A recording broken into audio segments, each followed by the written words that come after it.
Olá a todos, bom dia para quem está no Brasil, boa tarde para quem nos ouve do Reino Unido. Meu nome é Isabela, eu sou analista de projetos de educação no Conselho Britânico aqui no Brasil.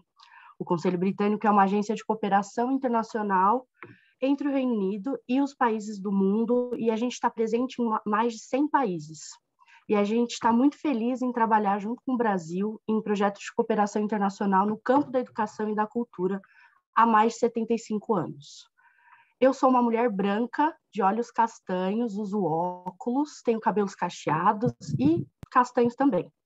Falo com vocês da minha casa no interior do estado de São Paulo. Queria dar as boas-vindas nesse comecinho aos meus colegas, tanto do British Council quanto do King's College London, que estão aqui com a gente, aparecendo na câmera ou não, e aos tradutores, um agradecimento por estarem aqui com a gente. Agradecer também aos palestrantes que se juntaram a nós para falar sobre ciência cidadã e pesquisa científica nas escolas. Muito obrigado por separarem um tempinho para vir falar com a gente, com o nosso público. Queria também dar as boas-vindas às professoras e aos professores da Secretaria Municipal de Niterói, que estão representados aqui em nome da Aline Javarini, que é a subsecretária de Educação. Ficamos muito felizes em ter vocês aqui com a gente hoje, e agradecer também a Camila Alô e a Rosane Feu, que possibilitaram a participação de todos hoje aqui com a gente. E, claro, dar boas-vindas a todo mundo que nos assiste. Sei que a gente tem bastante gente de muitos lugares do Brasil, então queria pedir nesse comecinho para a gente colocar no chat a cidade de onde a gente está assistindo o evento hoje. Acho que é legal para a gente ter uma dimensão de onde está todo mundo, de onde a gente se fala. Além disso, queria dizer que a gente vai ter uma palestrante que vai falar em inglês. Então, caso vocês precisem de tradução para o português, podem usar a ferramenta de interpretação aqui no Zoom. É só clicar nesse globinho que aparece na parte de baixo da tela e selecionar o canal de português para vocês ouvirem a tradução quando for a hora, tá bom? Dito isso, dado todas as boas-vindas e os agradecimentos, queria convidar o Vinícius, que é meu colega do King's College London, para falar algumas palavras antes da gente começar o evento. Bom dia, Vinícius. Boa tarde, né, Vinícius? A palavra é sua. Obrigado, Isabella, and thank you very much all of you for joining us to attend this event today. I am Vinícius Mariano de Carvalho, Director of King's Brazil Institute and King's College London. Our Brazil Institute has already 12 years at King's at London, helping to build up bridges between Brazil and UK, both through academia, but also trying to make what we produce academically more accessible to everyone in all fields, both here in UK and in Brazil. So I think we could define Brazil Institute as this British maker, this putting people together. And in this engineering work that we do, we are very happy that one of the constructions we made, a collective construction, it's becoming more and more relevant and beautiful. And probably it will be one of the biggest bridges that we probably have already built between Brazil and UK. And this is the STEM Education Hub. We are going to celebrate now the first anniversary of this endeavor. And it is just a great success for us. I think the success, it's not only because the amount of activities and the quality of these activities, but especially because it has the potential and the power of spread knowledge, share knowledge, and collectively make differences for the world and for the reality that we are living today in many parts of the world, in great parts of the world. I think it is probably for us at Brazil Institute one of these prides that we have. We are very proud of this partnership with the British Council and with all other partners that we have collaborating to make this hub a good reality, important reality, and a transformative reality to the world. I would finish my introduction here quoting Paulo Freire. We are celebrating his centenary this year, and I normally tell that I have his Pedagogy of Oppressed that you probably will not see because I have this camera changing things here, but I have his Pedagogy of Oppressed beside my bed and reading constantly that, because I think we should return very often to what Freire says and said, and especially to start an event like this one today, when we talk about really citizenship in science and in education for science. Freire said in the chapter 2 in his Pedagogy of the Oppressed, for apart from inquiry, apart from the praxis, individuals cannot be truly human. Knowledge emerges only through invention and reinvention, through the restless, impatient, continuing, hopeful inquiry human beings pursue in the world, with the world and with each other. I think this summarizes very well what we are doing here. It's together restless, full of hope, remembering the main role of educations and the main role of educators is to humanize, to remind us this human aspect that tends to be neglected and forgotten in many contexts in the world today, especially in Brazil, I would say. So I will stop here, wishing you a fantastic event today. I am sure that as we have been seeing in this last year, we will have an extremely constructive, dialogue and relevant conversation. And again, thank you very much, Isabella, and all the team of the British Council to together with us make this bridge and make people circulate over this bridge. Thank you. Thanks, Vinícius. Muito obrigada, Vinícius, mais uma vez. É um prazer para a gente, essa parceria é muito querida por nós. Então, queria te agradecer, primeiro por isso, né? Agradecer também o Arthur e a Thaís, que são nossos outros colegas do King's College London, que são grandes parceiros nessa organização e nesse pensar dessas atividades que são relevantes para a educação, tanto no Brasil quanto no Reino Unido. E agradecer, claro, meus colegas, o Alessandro e o Luiz, que também fazem parte dessa construção e do projeto e das atividades, inclusive a de hoje. Então, como eu disse, acho que é importante a gente falar também do porquê que o STEM Hub surgiu, né? Que a ideia da gente ter esse porto seguro para reflexão e para discussão do ensino de ciências, do ensino e da aprendizagem. Então, ele surgiu como uma forma de construir parcerias, né? Construir parcerias duradouras no campo do ensino, da popularização das ciências, por meio da experimentação ou da produção de conhecimento. Então, isso inclui seminário, minicurso, oficina e projetos de colaboração internacional envolvendo escolas. Nosso objetivo acima de tudo, conectar, né? Conectar escolas, museus, universidades e outras esferas da educação para colaborar, para pensar junto.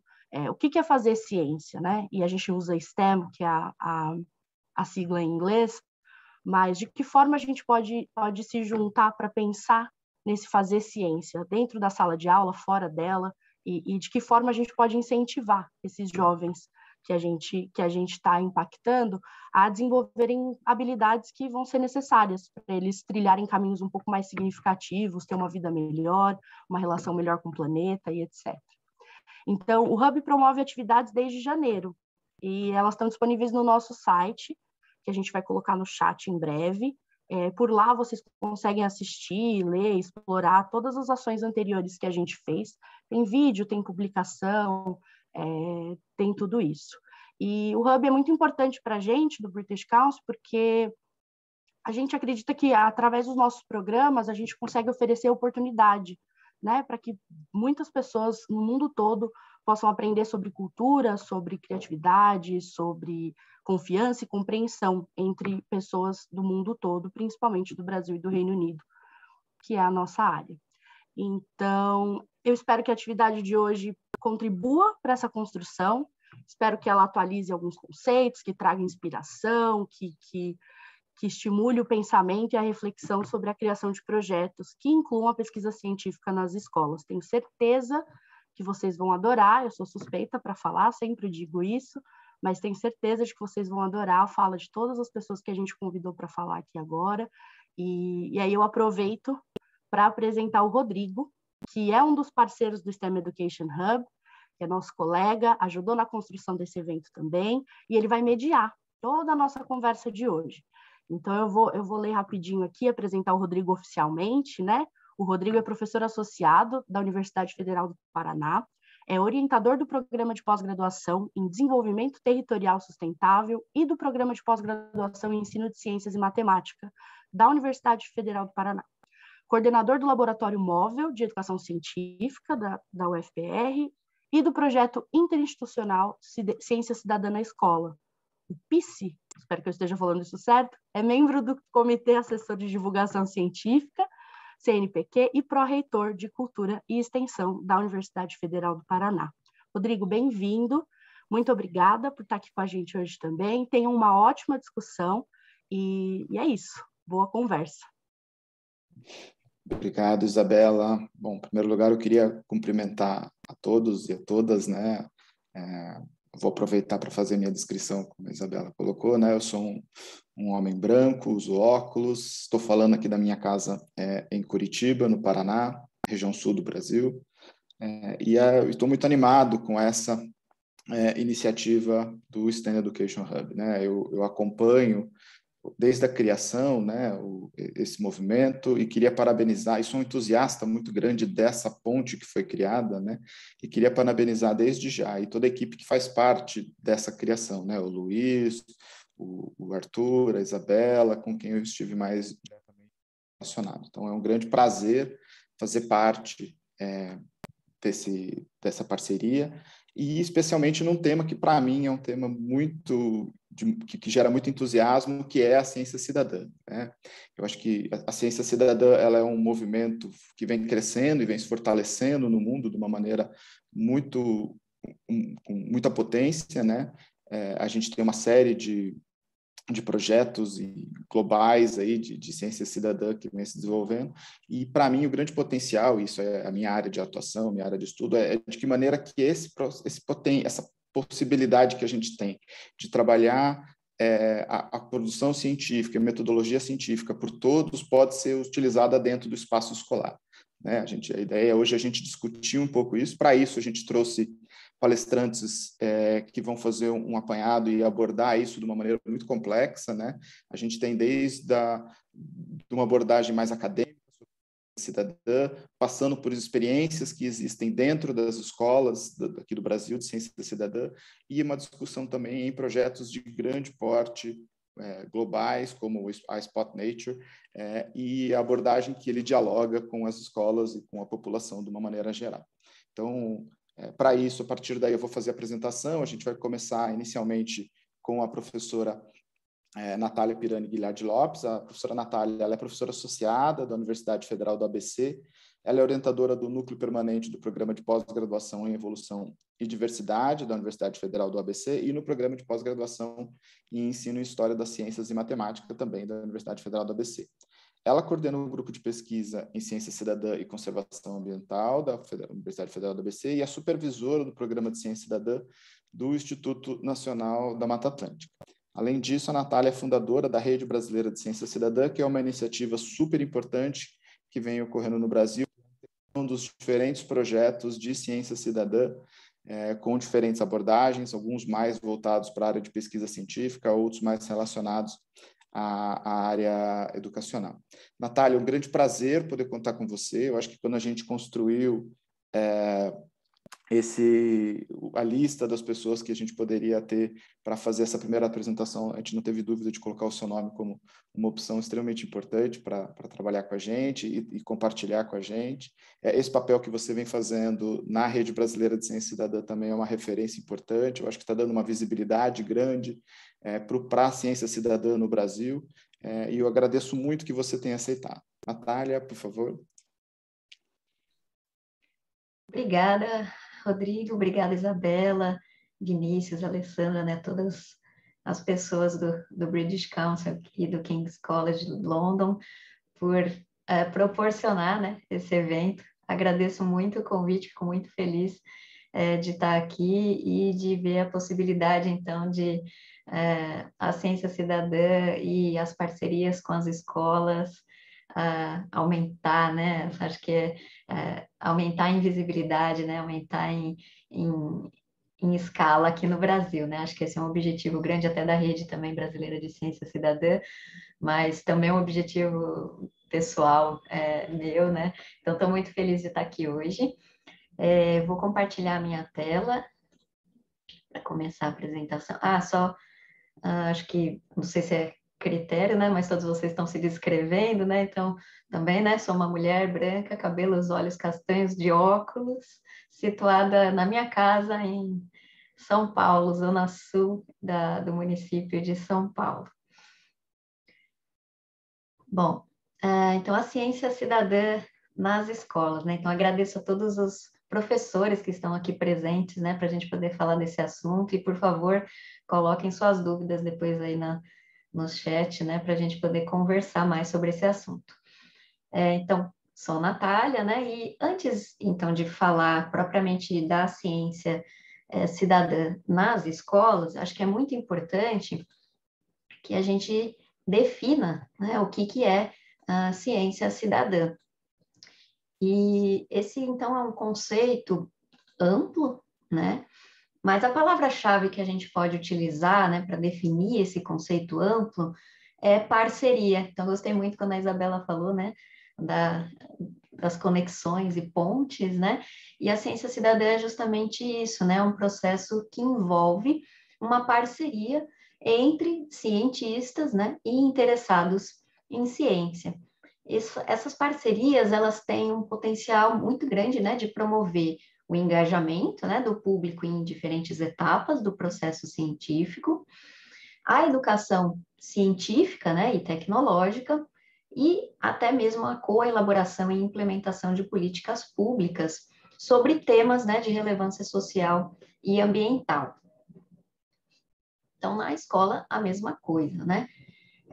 Então, esse é um conceito amplo, existe o que a gente chama de um espectro da ciência cidadã, que vai desde a responsabilidade da ciência para com a sociedade, né, e a interiorização pela sociedade do conhecimento científico e o uso desse conhecimento para demandar mudanças, né, sociais, aquilo que a gente chama, então, de ciência cidadã democrática, né, como foi proposto por Alan Irving em 1995, até, né, no outro lado do espectro, a gente tem o que a gente chama de ciência cidadã participativa, né, que seria uma prática em que as pessoas basicamente contribuem com observações, né, ou esforços para o processo científico, conforme foi definido, né, por Rick Bonney, que é um pesquisador lá do Laboratório de Ornitologia de Cornell, né, em 1996. Então, a ciência cidadã abarca todo esse amplo espectro que vai entre esses extremos, né, da ciência cidadã democrática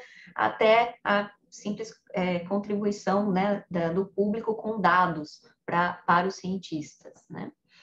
Então, existem o que a gente chama de tipos de ciência cidadã, e a gente pode pensar nesses tipos também dentro das escolas, né? Esses tipos vão ser definidos pelos diferentes graus, né, de participação do público nas etapas do processo científico. Então, a gente tem aqui, né, desde a definição da questão de pesquisa, até, né, todo o desenvolvimento da pesquisa, né, a obtenção de informação, desenvolvimento de hipóteses, né, planejamento do método de estudo, coleta de dados, análise de dados e amostras, interpretação de dados, né, elaboração de conclusões, né, e disseminação dos resultados e elaboração de novos questionamentos. Então, quando a gente tem a participação do público em todo esse processo, né, a gente chama, então, de uma ciência cidadã co-criada, né, o cientista cidadão participa de todas as etapas do processo científico. Se a gente tem a participação, né, do cientista cidadão em menos etapas, né, principalmente na coleta e análise de dados e amostras, né, a gente tem o que a gente chama de ciência cidadã colaborativa. E, por fim, né, a gente tem a ciência cidadã contributiva, onde o cientista cidadão basicamente participa apenas, né, da coleta de dados e, às vezes, pode participar da análise de dados e divulgação de resultados. Então, a gente tem a ciência cidadã como um conceito amplo e a gente tem diferentes possibilidades, né, de ciência cidadã dentro e fora, né, do espaço escolar. Independentemente, né, do tipo de ciência cidadã e do tipo de parceria que for estabelecida, é importante a gente frisar aqui que a ciência cidadã tem duas dimensões, né? Uma dimensão que é basicamente a dimensão científica, né? Então, ciência cidadã é ciência genuína, né? E a gente tem também uma dimensão que é educacional. Então, dentro da dimensão científica da ciência cidadã, a parceria, né, com os pesquisadores profissionais, né, ela é muito importante para que os aspectos de rigor científico, né, sejam atingidos. Então, os projetos de ciência cidadã envolvem ativamente, né, os cidadãos nas atividades científicas. Então, a ciência cidadã é fazer ciência, né, real. Essa participação ativa gera novo conhecimento, né, e novos conhecimentos e nova compreensão sobre um determinado assunto, né, que a gente já vou dar depois alguns exemplos. Os projetos de ciência cidadã produzem, então, genuínos resultados científicos. Esses resultados, eles podem ser, sim, usados pela ciência, né? Não é uma simulação de ciência, né? Uma ciência teórica apenas, é uma ciência prática e genuína. A ciência cidadã, ela é considerada como uma abordagem de investigação científica como outra qualquer. Então, ela tem limitações, ela tem vieses que devem ser considerados, pensados, discutidos, né, e refletidos. E a gente tem, né, a dimensão educacional, né, da ciência cidadã, que é importantíssima dentro das escolas, né? Então, eu falei que a ciência cidadã é a ciência na prática, então ela é uma aprendizagem ativa, né? Ela promove a aprendizagem ativa e aprendizagem experiencial, né? E o mais importante é que é uma aprendizagem centrada no educando, né? Porque ele vai estar ali colocando a mão na massa, ele e ela, né? Estarão ali colocando a mão na massa e aprendendo com a prática, né? Então, a ciência cidadã é uma oportunidade de aprendizagem de conceitos, de atitudes, de procedimentos da ciência, da própria natureza da ciência, né? E como que a ciência é produzida, né? E executada, sobre o uso de tecnologia e, o mais importante de tudo, dentro de um contexto real, né? Inclusive, esse tipo, né, de abordagem nas escolas pode estimular muitos educandos a buscarem, né, em seguida, seguir uma carreira científica, né? Então, a motivação, né, para a ciência também pode ser estimulada por atividades de ciência cidadã.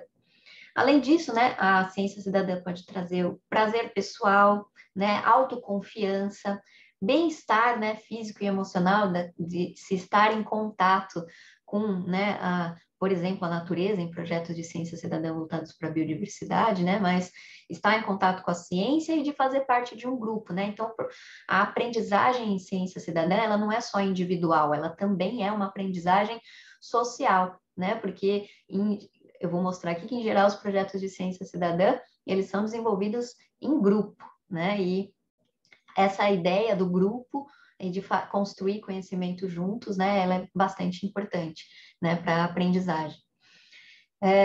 Também, né, a ciência cidadã pode trazer uma sensação de corresponsabilidade por problemas científicos que estão sendo investigados, né? Como o meio ambiente ou a saúde, por exemplo, né? E isso traz um aspecto da ciência cidadã que é a aprendizagem com base na relevância, né? Aquele problema, ele é relevante para a sociedade, né? E para os indivíduos. Então, isso estimula, né? Não só a geração de conhecimento, mas também a ação que vem depois disso, né? Então, a ciência cidadã pode ser um meio para a ação ou o ativismo, né? Ou a atitude, né? Pró-ambiental, ou pró-saúde, ou pró, né? Enfim, pró-saúde planetária, né? O que a gente, pensando aí num contexto amplo de saúde. Então, a gente tem, né, uma relação direta da ciência cidadã com a aprendizagem experiencial, né? Porque estar em contato com um problema de pesquisa genuíno pode fazer com que, então, né, o educando sinta, né? Ele vai observar aquele problema, vai refletir sobre aquele problema, vai pensar, né, sobre aquela questão científica, né? Estou colocando aqui problema, né? Mas problema de pesquisa, né? E, enfim, vai fazer, né? Fazer ciência, né? Vai experimentar, né? Vai aprender ativamente. É muito importante, né, que os estudantes, então, sejam engajados nesse processo de de fazer ciência, né? Então, os projetos de ciência cidadã na escola, eles devem ter um equilíbrio entre serem desafiadores, né, para os estudantes, mas, ao mesmo tempo, respeitar a capacidade dos estudantes, né, em realizar aquele projeto, né? Então, a dose de dificuldade, ela deve ser planejada pelo professor que conhece a sua turma, né? Então, consideração sobre a capacidade. Então, adequado à faixa etária, né? Adequado às habilidades daquele momento, né? De aprendizagem que os estudantes se encontram. Também, né? É importante que o professor, né? Pense nas questões de segurança, né? Relacionadas à aplicação dos protocolos, né? Então, se for um protocolo em ambiente natural, né? Questões de segurança física, né? Dos estudantes, mas também como alguns projetos de ciência cidadã envolvem o compartilhamento de informações na internet, né? Então, também é importante pensar nas questões de privacidade, né? Nas questões de cuidado, né? Com a divulgação de imagens. Então, isso é bastante importante. Métodos, né? Apropriados, como eu já disse, né? Adequados à faixa etária, né? E ao perfil de aprendizagem dos seus estudantes. E o que é muito importante nos processos de ciência cidadã nas escolas é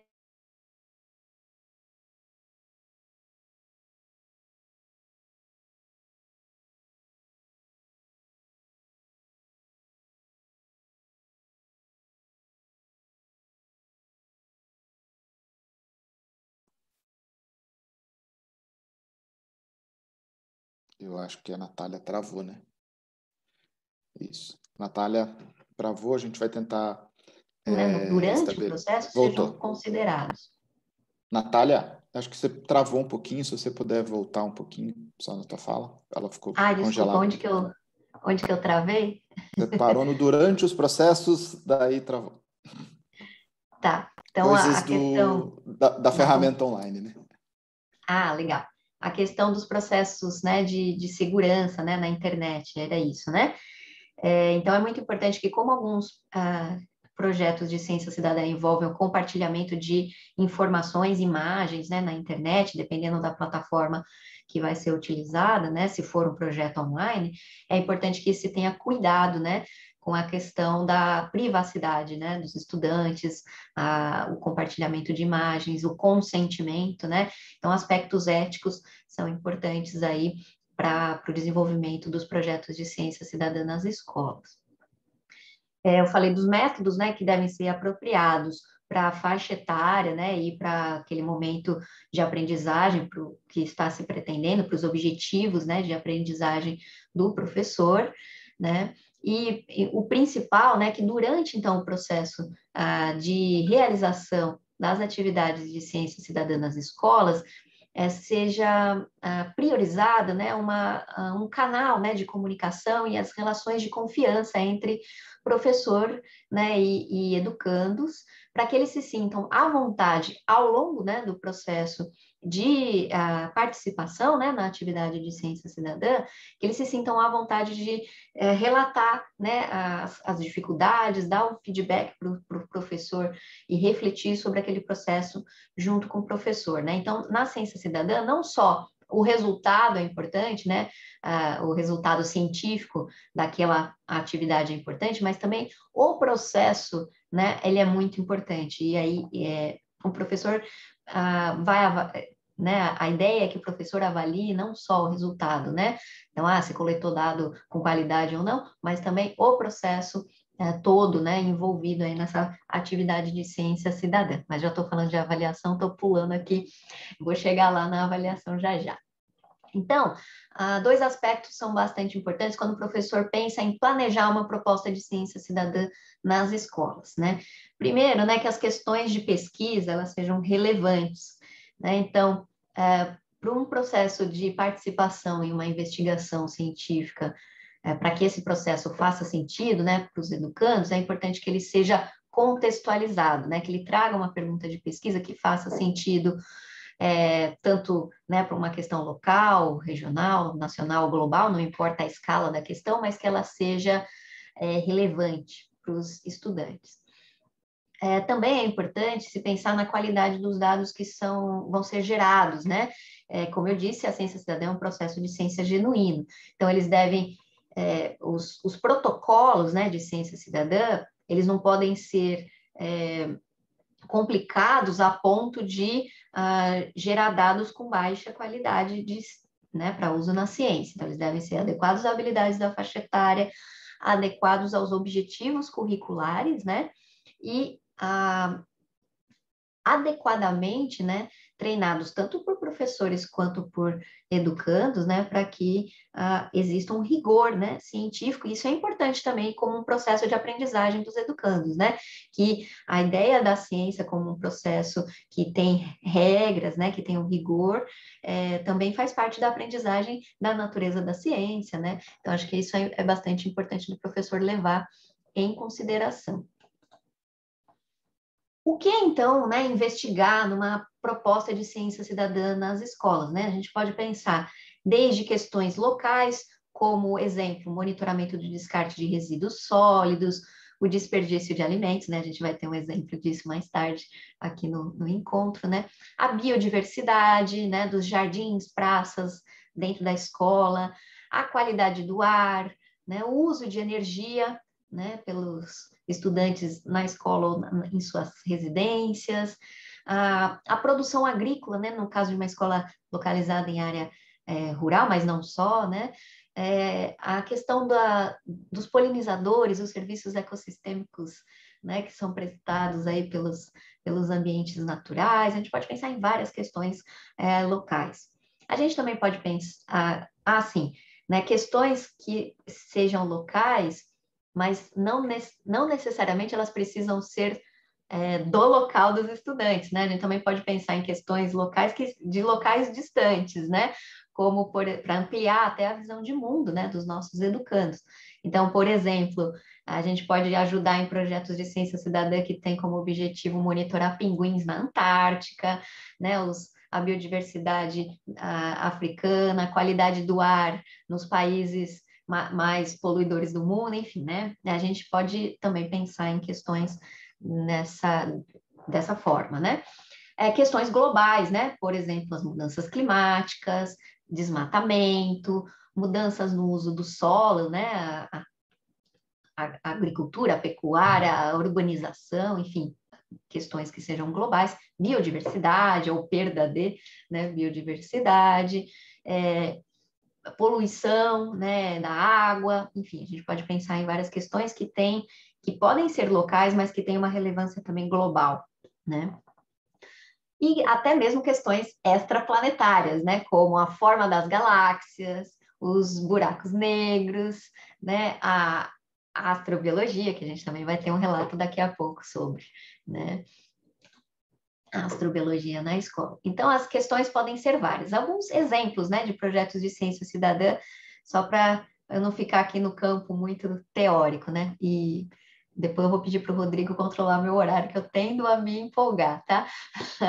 Então, um exemplo de uma ação de ciência cidadã envolvendo escolas no Chile, né? Lá a gente tem, né, uma costa muito longa, né? E tem várias escolas, então, localizadas próximas à praia. E, então, foi elaborado um programa de ciência cidadã chamado Científicos de la Basura, né, ou os cientistas do lixo, e essas escolas, em parceria com universidades de diversas cidades no Chile, implantaram, né, um protocolo de ciência cidadã para o monitoramento de microplástico na praia. Então, foi elaborado um protocolo, as crianças estudaram sobre a questão do plástico nas praias e depois elas foram até as praias executar esse protocolo e coletar dados, né? Então, sobre a questão dos dados gerados por essas, né, crianças, eles foram, né, validados pelos cientistas localizados nas universidades, mas se viu que esses dados possuíam uma alta confiabilidade, né? Eles eram bastante semelhantes aos dados produzidos por cientistas, porque o protocolo foi planejado, né, considerando aí as habilidades dos estudantes, né? Então, não era um protocolo muito complicado, mas também não era extremamente simples, né? Eles peneiravam a areia da praia, delimitavam uma área, e nessa areia eles contavam, então, microfragmentos, né, plásticos presentes. Então, com esses dados, foi possível ter um diagnóstico, né, foi possível elaborar um diagnóstico da poluição das praias chilenas por plástico, né, e esses gráficos, então, demonstram os resultados desse projeto de ciência cidadã, feito em parceria, então, com várias escolas, né, numa escala, então, nacional. Né, e aí eles perceberam, então, diferenças, né, entre diferentes regiões do país, a presença, então, a quantidade a presença de microplásticos nas amostras dos estudantes e também a origem desse plástico, né, que tinha muito a ver com os turistas, né, que visitavam essas praias. Então, essa é uma possibilidade aí de projeto de ciência cidadã com escolas, pensando aqui no Brasil, que a gente tem uma costa imensa, né, e pensando aí na década da ciência oceânica, também a gente pode pensar em projetos desse tipo aqui para o Brasil. Um outro exemplo que envolve um aspecto mais tecnológico da ciência cidadã envolveu alunos em Londres, né? E esses alunos instalaram sensores para monitorar a qualidade do ar ao longo do período que eles iam até a escola. Então, esses estudantes iam a pé, né, para as escolas, com esses sensores nas suas mochilas, e eles mediram, então, a qualidade do ar no trajeto até a escola, durante o período que eles estavam na escola e no trajeto de volta para casa, né? E também, né, esses dados foram analisados, foram enviados para os cientistas, e os cientistas deram de volta, né, as planilhas, e eles elaboraram, então, esses gráficos com as informações sobre a poluição, e eles concluíram que a poluição, né, média era mais alta, né, a quantidade de poluição no ar, né, de material particulado no ar era maior no trajeto de ida para a escola, que ocorria durante a manhã, né, que tinha muito trânsito também, né, então eles conseguiram perceber que durante a ida à escola eles estavam mais expostos à poluição do que dentro da escola ou que no horário de volta para casa. Então, coisas que podem ser feitas nas escolas que auxiliam, né, na aprendizagem sobre questões que são ali locais, né? O quanto que a gente está exposto à poluição do ar, né? Bom, isso envolvia, então, alguma tecnologia, né? Foram construídos sensores, né? E comprados sensores para as escolas. Mas a gente pode fazer ciência cidadã também sem muito investimento em material, né? Equipamento. No caso das praias, o material era basicamente um quadrado de plástico, né, e peneira, então não era um material caro, né, mas a gente pode fazer ciência cidadã também sem material nenhum, né, por exemplo, os estudos de levantamento de biodiversidade, né, que podem ser feitos com observação, né, em uma determinada região, e aí a gente pode usar plataformas para colocar essas informações, se quiser, né? Ou a gente pode também coletar essas informações em formulários de papel, em formulários, enfim, né, em Google Forms, né? A gente pode ter várias formas, mas existem algumas plataformas de ciência cidadã que os professores podem usar, então elas foram pensadas, né, para projetos de ciência cidadã, então como o iNaturalist, Zooniverse, o Anecdata, né? O eBird Brasil, que é voltado para as aves, e a gente tem também plataformas onde os professores podem buscar projetos de ciência cidadã, né, para conhecer e, de repente, se inspirar, conhecer os protocolos, né, porque é importante a gente, quando vai realizar um projeto de ciência cidadã na escola, se a gente tem uma pergunta de pesquisa de interesse da escola, é interessante ver se outras escolas, outros lugares, né, outros países não têm a mesma pergunta de pesquisa e já não tem um protocolo estabelecido que a gente possa usar e até para comparar esses resultados, né, dos nossos projetos com projetos de outras localidades, né? Então, o SciStarter é uma plataforma bem interessante para se encontrar projetos de ciência cidadã do mundo inteiro, com qualquer assunto. E no Brasil, a gente tem o CIBBR, que é um repositório de projetos brasileiros de ciência cidadã, como, por exemplo, esse aqui das abelhas, né, e outros que ocorrem aqui no Brasil. A Rede Brasileira de Ciência Cidadã, em breve, também vai ter esse papel de juntar essas iniciativas e divulgar essas iniciativas. Natália. Bom, então é importante... Natália, a gente tem 5 minutinhos, tá bom? Tá bom, acho que estou acabando já. A gente tem, então, nesse processo, então, de participação no protocolo de ciência cidadã, geralmente, então, vocês viram lá no Chile tinha grupos, né, de alunos na praia, em Londres tinha alunos analisando dados em grupo, né? É interessante também que o professor pense no perfil do estudante que está participando desse processo, né, na escola. Então, se a atividade é em grupo, né, envolvendo, por exemplo, coleta de dados, registro de dados, análise de dados, apresentação de resultados, é importante valorizar o perfil dos estudantes dentro dos grupos, né, e formar esses grupos com alunos com esses diferentes perfis, porque isso também é interessante para se pensar em ciência de uma forma a se valorizar as capacidades, as habilidades das pessoas, né? Então, a ciência, geralmente, ela é feita em parceria, né? Então, não é um pesquisador que tem todas as habilidades. Então, geralmente, a gente faz parceria para fazer ciência, né? Então, acho que isso é importante também a gente replicar nas escolas, né? Pensar no perfil dos estudantes. E o que avaliar, né? Quando a gente faz, então, uma atividade de ciência cidadã, o que é interessante o professor avaliar? Então, existem algumas sugestões, né, ou frameworks para avaliação, né, de iniciativas de ciência cidadã, independentemente delas ocorrerem na escola, mas que eu acho que é interessante também a gente trazer para dentro da escola, né? O professor pode analisar aspectos de interesse, né? Então, o interesse pode ser definido como o grau com que o indivíduo atribui uma relevância, né, pessoal a uma ciência ou a um tópico científico, ou a um empreendimento ambiental, por exemplo, né? Então, questões de interesse, até para pensar se esses interesses depois vão casar com a motivação dessas crianças para seguir uma carreira científica, por exemplo, no futuro, né?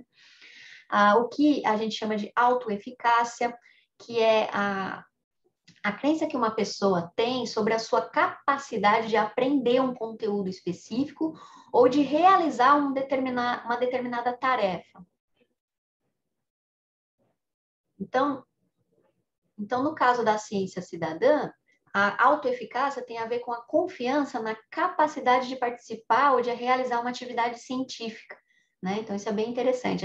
A gente pergunta para os estudantes, você acredita que você pode colaborar com a ciência, né? Em geral, eles acham que não, mas no final das atividades eles veem que é possível. E eles se sentem capazes. A motivação, né? Então, por exemplo, a motivação para ajudar os outros, né?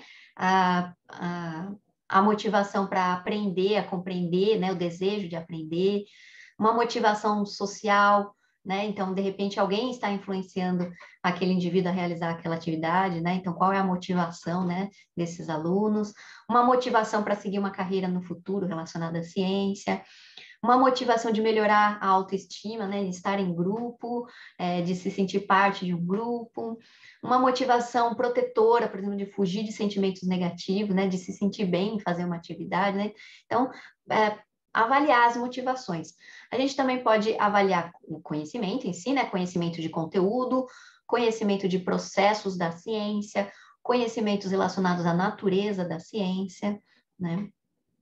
A gente também pode avaliar as habilidades, né? De fazer e responder perguntas, habilidade de coletar dados, habilidade de desenvolver e usar modelos, habilidade de planejar e realizar investigação, de raciocinar, analisar e interpretar dados, né? O que a gente chama de data literacy, de construir explicações, de comunicar informações, de usar evidências na argumentação. Então, a gente pode avaliar muitas habilidades.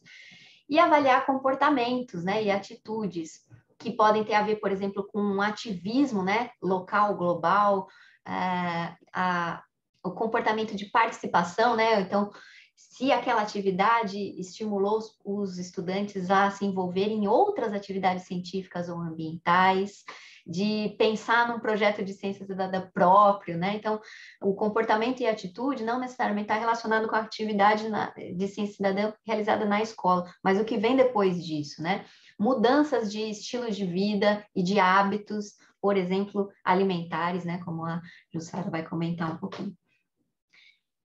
Desculpa se eu me estendi no tempo, acho que era essa a mensagem, né? Assim, acho que trazer aspectos mais teóricos da ciência cidadã para depois a gente passar para aspectos de prática, né? Então, obrigada, né, pela atenção. Segue aqui meu e-mail, o site da Rede Brasileira de Ciência Cidadã, para quem quiser saber mais e se envolver.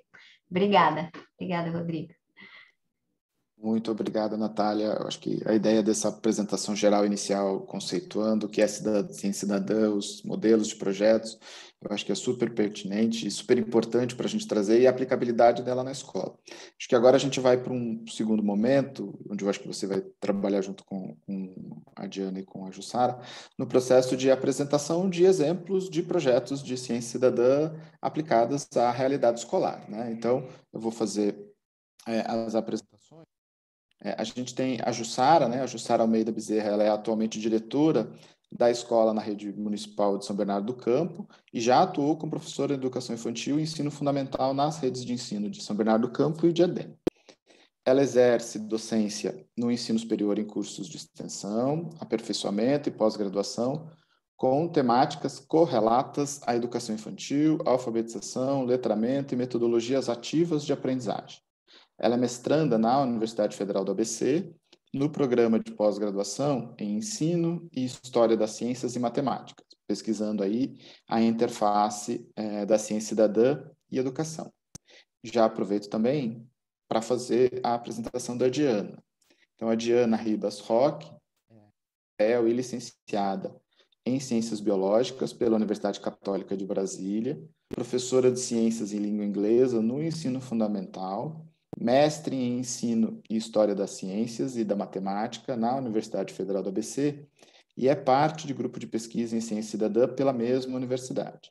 Então, eu queria agradecer muito a Jussara e a Diana, né, por trazerem a experiência que vem sendo desenvolvida e abrir para vocês aí na fala de vocês. Um grande prazer, Natália, Jussara e Diana. Legal, Rodrigo. Antes, então, de passar a palavra para a Jussara e para a Diana, só contextualizar a proposta, né? A questão da parceria com, né, escola, universidade, né? Então, são dois relatos em que isso aconteceu, tanto a Diana quanto a Jussara, né? Estudantes discentes da pós-graduação em Ensino e História das Ciências e da Matemática, lá da UFABC, que levaram, então, proposta de ciência cidadã para as escolas nas quais elas atuam, né, ou estavam atuando. Então, são dois exemplos bem diferentes, né, de assuntos bem diferentes para justamente mostrar essa ampla gama de possibilidades que a ciência cidadã traz, né, para o trabalho com a educação científica nas escolas, né? Então, a Jussara vai falar um pouquinho sobre a questão da alimentação, né, sustentável, e a Diana com a astrobiologia. Então, é um prazer, assim, de ter as duas aqui podendo apresentar os resultados dela, né? A Diana já terminou o mestrado e a Jussara acabou de entrar, né? Então, são também dois momentos diferentes aí da pesquisa das duas. Acho que vou começar com a Jussara, que traz uma questão mais local, e depois a gente vai com a Diana, tá bom? Então, obrigada aí, Jussara e Diana, por estarem aqui hoje conosco. Muito obrigada, professora Natália, Rodrigo, aos idealizadores e organizadores desse espaço, né, de conversa, de troca, de divulgação de algo apaixonante, que é a ciência cidadã. Cumprimento a todos os educadores, me apresento, eu sou a Jussara, uma mulher branca, cabelos e olhos castanhos, utilizo óculos, e venho apresentar para vocês uma possibilidade de trabalho aí, em que se estabelece interfaces, né, entre a ciência cidadã e a educação. Conheci a ciência cidadã por meio de um curso de extensão realizado pela professora Natália e alguns outros organizadores, e durante esse curso a gente foi conhecendo, né, possibilidades, protocolos de aplicação de sequências didáticas em diferentes temas, né, correlatos aí ao ensino de ciência, e percebi, diante da minha realidade, uma possibilidade de aplicação. Só para contextualizar, a minha escola é uma escola de ensino fundamental, estava passando por um processo de troca de cardápio. A gente estava implementando o cardápio de almoço, e com isso, excesso de desperdício, estávamos enfrentando essa questão. E aí percebi, né, pensei se a ciência cidadã poderia trazer aí uma contribuição para enfrentamento dessa problemática. E venho apresentar para vocês, espero inspirá-los, né, a implementar projetos aí, sequências didáticas envolvendo a ciência cidadã. Então, trago aqui uma prática de êxito, né, que aconteceu no espaço escolar da minha escola, e apresento aqui a tela para vocês, acho que está carregando. Dá para ver a tela já? Então, a minha sequência didática, ela tem como título do desperdício à sustentabilidade, os desafios e possibilidades da educação alimentar por meio da ciência cidadã. Então, como eu disse para vocês, era uma questão que a gente estava enfrentando ali, né, desperdício de alimentos. Nós estávamos conversando diariamente com as crianças, os professores, né, fazendo conversas, diálogos, incentivando as crianças a evitar esse desperdício. Eles ainda estavam adquirindo um comportamento alimentar, né, diante desse novo cardápio, trazendo seus saberes. E aí a gente percebia também uma certa fragilidade na argumentação. A gente não sabia como tratar. Então, percebíamos, né, que a questão do desperdício de alimento, pesquisando um pouquinho, é uma preocupação de ordem internacional. Então, diversos países enfrentam, né, essa questão, não é uma questão única do espaço escolar. O espaço escolar revela um pouco desse comportamento, né, de âmbito internacional. E um dado interessante é que 1/3 dos alimentos produzidos em todo o planeta é desperdiçado em diferentes etapas, seja na cadeia de produção, de distribuição e de consumo. E dentro, né, dessa questão do desperdício de alimentos, a gente percebe uma certa fragilidade, né, ou saberes de ordem cultural que vem fortalecer a falta de embasamento científico para a gente argumentar com os sujeitos, né, no caso as crianças, sobre a importância de não desperdiçar alimento. Então, a gente percebe sempre falas, né, uma tendência de falas no sentido: desperdiçar comida é pecado. Você joga comida fora com tanta gente passando fome? Ou essa frase, né, que eu ouvi muito quando criança, né? Acha que dinheiro nasce em árvore para ficar jogando comida no lixo? Então, diante disso, né, a necessidade da gente olhar para essa questão à luz da ciência. Então, o espaço o espaço escolar, né, ele influencia, isso tem dados, né, influencia na escolha dos alimentos, e também é um instrumento favorável para o desenvolvimento de ações preventivas, né, voltada para essa redução do desperdício. Outra coisa interessante, né, a gente tem aí a Base Nacional Comum Curricular, que traz diversos embasamentos para a construção dos currículos, das propostas curriculares de diferentes redes de ensino. A gente vê uma lacuna, né, uma ausência de uma ênfase da educação alimentar sustentável. A gente percebe os conteúdos ali, né, as habilidades, tendendo à educação nutricional. E não há, né, uma diretriz ou algo mais explícito dizendo da importância, né, do trabalho com a educação alimentar sustentável. Então, a sequência didática que apresento aqui para vocês, essa proposta de iniciativa, né, de ciência cidadã, ela tem por objetivo eliminar o desperdício de alimentos no espaço escolar. Ela teve por esse objetivo, promovendo a participação ativa dos estudantes em todas as etapas do processo. E também, paralelo a isso, né, essa sequência ganhou uma proporção para o meu estudo, né, eu faço hoje, desenvolvo pesquisa, estudando aí as interfaces entre a ciência cidadã e a educação, também avalio, né, por meio da aplicação dessa sequência, o potencial transformador da ciência cidadã aplicada à educação, verificando a mudança de comportamento dos estudantes a partir dessa participação ativa em toda a sequência didática. Então, como a professora Natália trouxe para a gente, né, a ciência cidadã, ela trabalha com protocolos, né, envolvendo a participação da sociedade, participação de cientistas amadores ou de pessoas que se interessam, né, pelas iniciativas. E no caso aqui, os estudantes, eles têm a oportunidade, né, de entrar em contato com uma situação-problema, é uma situação-problema de ciência, né, envolvendo a ciência, no caso aqui foi o desperdício de alimentos, levantamento e investigação de hipóteses, coleta de dados, eles tiveram a oportunidade de coletar dados, analisar esses dados obtidos e, por meio de toda essa participação, chegar a uma mudança de comportamento consciente com um embasamento científico. Então, eu vou apresentar para vocês a sequência didática. A primeira etapa envolveu a pesagem dos alimentos descartados. A gente separou 2 alunos para fazer essa pesagem, para que a gente não trouxesse os dados de forma real. Se a gente já faz uma conversa, né, com as crianças inicialmente falando que vai coletar esses dados, talvez influencie, né, na percepção deles inicial. Então, a ideia foi separar 2 crianças, pesaram esses alimentos, obtiveram dados, e a gente aplicou um questionário prévio com os alunos. Esse questionário tinha perguntas do tipo: você já jogou comida fora? Você já percebeu o desperdício de alimentos na escola? O que faz com que as pessoas desperdicem comida? Você acha um problema o desperdício de alimentos? E aí foi muito interessante constatar que, nesse primeiro momento, eles trouxeram questões do tipo: as pessoas desperdiçam comida, é muito triste, a cozinheira fica chateada, não pode, é pecado. Então, trouxeram essas falas que faziam parte dos saberes, da cultura que se tem acerca desse tema. Então, o próximo passo foi a apresentação dos dados que já tinha sido coletado pelos 2 alunos. Aqui algumas fotos, né? Percebemos aqui bastante, né? Isso é de uma turma, bastante comida. Uma coisa interessante, né? Se cada brasileiro desperdiçar 1 grão de arroz por dia, a gente tem milhões de grãos desperdiçados. É muita comida, né? Então, acho que aqui traz a relevância. A gente está vendo um recipiente, né, em que houve um desperdício, e dá para ver que aqui são várias porções de alimento, né, que serviria aí para saciar a fome de muitas outras pessoas, sem falar desperdício econômico, né, tudo que envolve aí esse comportamento.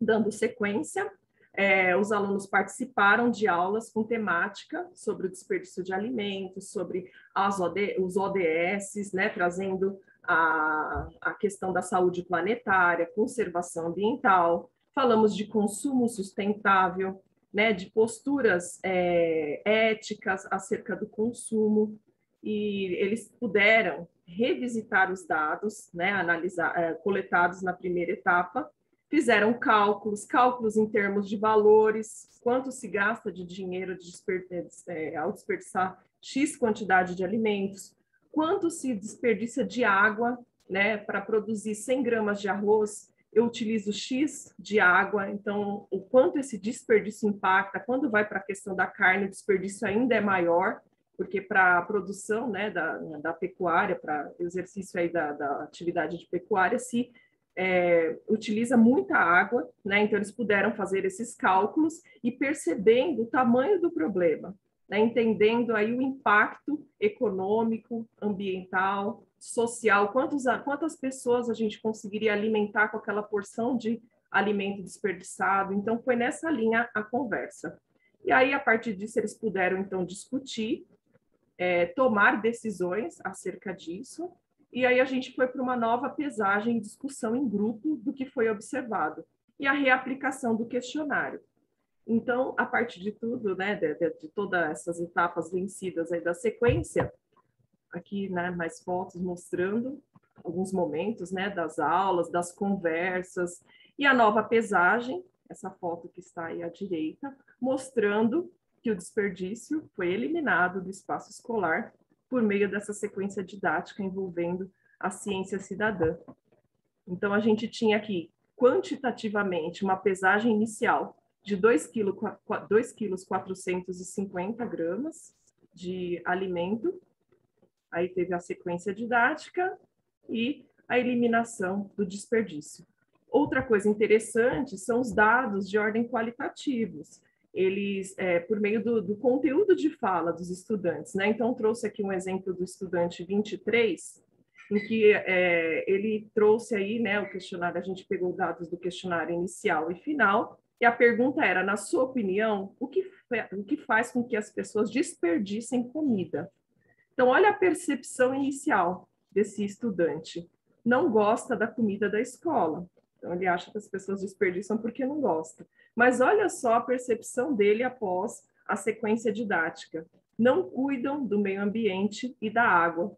Então, a gente já percebe no conteúdo de fala desse estudante elementos da sequência didática. Então, algumas considerações relevantes aí é o quanto a ciência cidadã proporcionou a mudança, né, de atitude consciente a curto prazo, né, o que é possível verificar ali no espaço escolar, mostrando, né, demonstrando a eliminação do desperdício de alimentos. E também o quanto a ciência cidadã facilitou a construção de saberes e da argumentação com embasamento científico.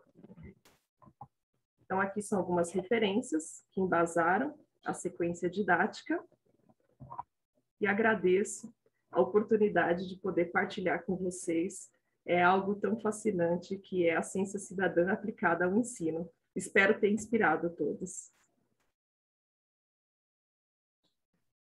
Legal, Jussara.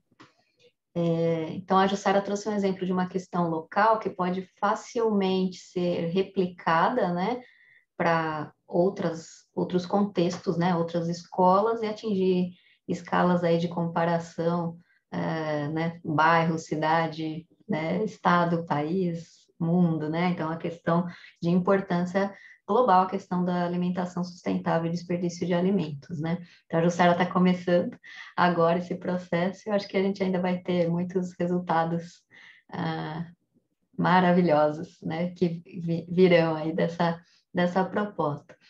Bom, então, abrir a palavra para a Diana, que vai trazer a experiência dela com o projeto de Ciência Cidadã e Astrobiologia. Obrigada, professora. Obrigada a todos. Obrigada pelo convite para estar aqui hoje compartilhando os resultados da minha pesquisa, né, do nosso grupo. É um prazer estar aqui com vocês. Vou compartilhar minha tela.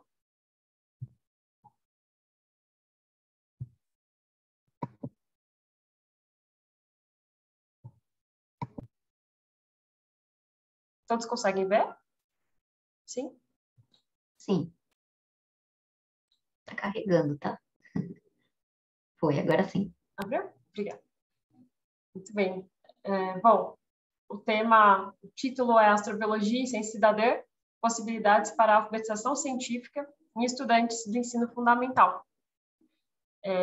Esse foi meu projeto de pesquisa de mestrado e trouxe aqui alguns recortes interessantes e motivadores para que eles possam ser implementados também na sala de aulas de vocês e para que vocês considerem a possibilidade de implementar a ciência cidadã na sala de aula.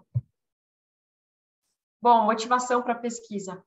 A astrobiologia é uma área fascinante, que faz perguntas muito ousadas. De onde surgiu a vida? Como a vida evoluiu? Ela existe em outros contextos, além da Terra? Enfim, perguntas bastante motivadoras. E eu percebo, como professora, que esses assuntos interessam muito os estudantes. Então, eu optei por trazer essa temática para o meu projeto de pesquisa. E a ciência cidadã, que nem preciso falar, porque já foi amplamente falado pela professora Natália, é uma metodologia, uma área fascinante que aproxima, de fato, pessoas, sejam qualquer background que elas tenham, aproximam elas da ciência, por meio de uma participação ativa no processo científico. E contribui para contribui para que haja uma quebra de estereótipo na ciência, o cientista, o intocável. Você atuando na ciência pode perceber que ela está no seu dia a dia e você pode sim contribuir com ela.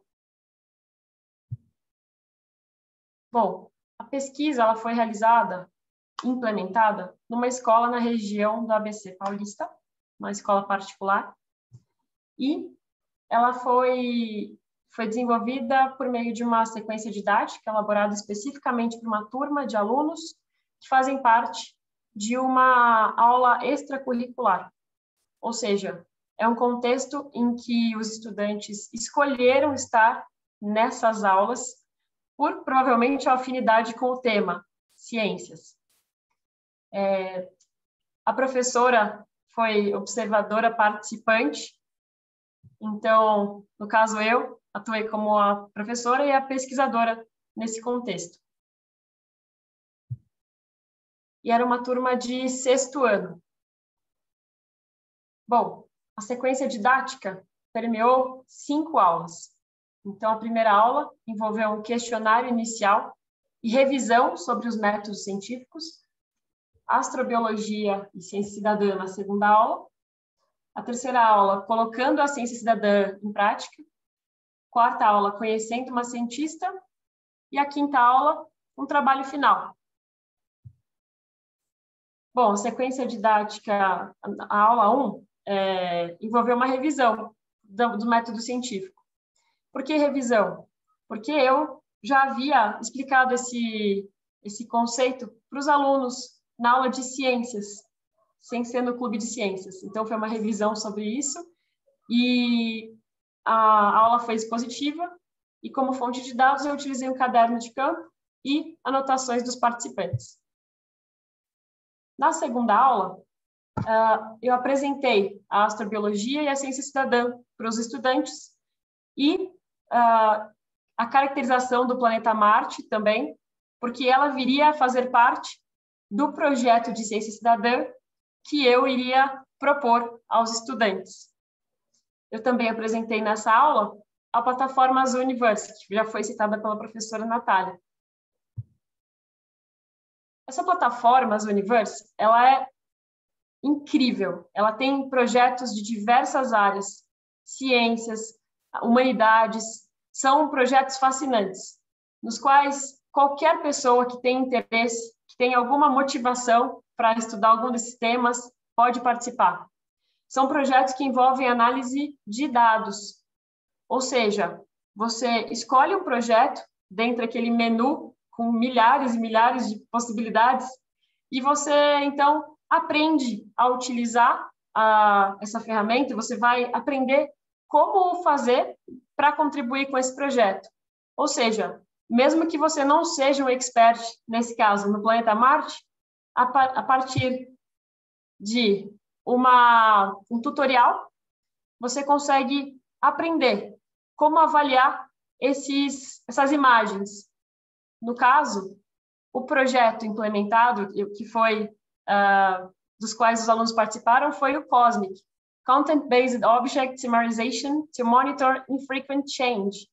É um projeto do laboratório de jato propulsão da NASA.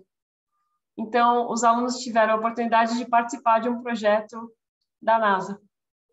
Então, é muito bacana, porque você consegue ver o número. Esse projeto já foi finalizado, então, os meus alunos fizeram parte aqui desse número. Então, dentre 3.891, alguns indivíduos ali eram os meus alunos que participaram.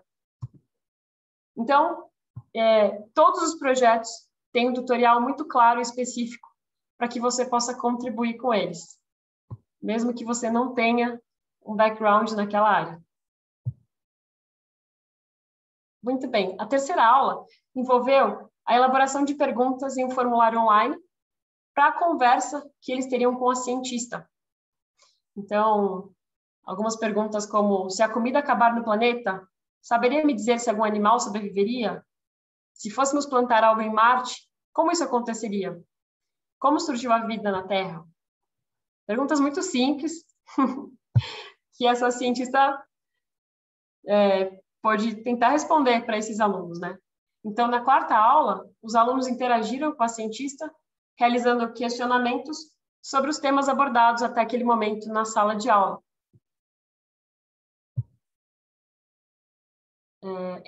Acho que se faz importante dizer que essa aula foi ministrada antes do contexto da pandemia, enfim, era um outro momento.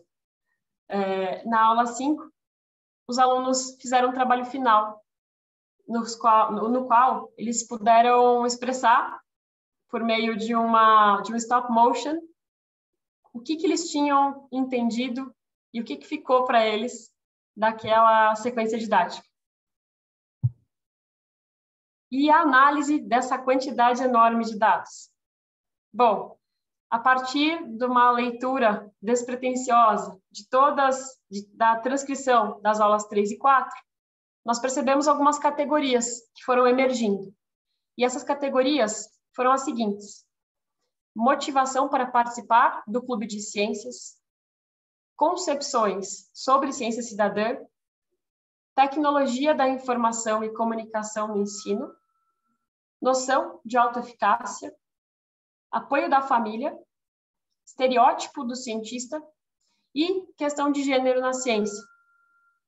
Essas foram as categorias que faziam sentido para a minha pergunta de pesquisa e foram as categorias que nós trouxemos aqui para vocês. Nem todas nem todas eu trouxe porque ia ficar muito extenso, mas eu posso, enfim, estou à disposição para a gente bater um papo depois sobre o que ficar de dúvida. A primeira é motivação para participar do Clube de Ciências.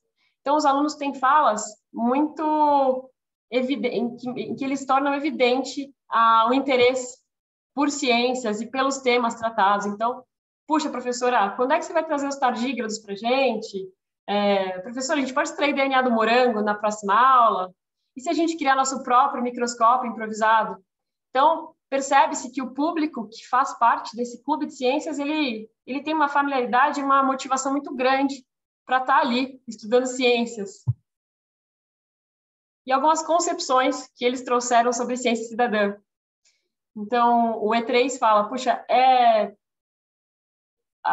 alguém que não é formado totalmente em ciências, que quer contribuir para a ciência.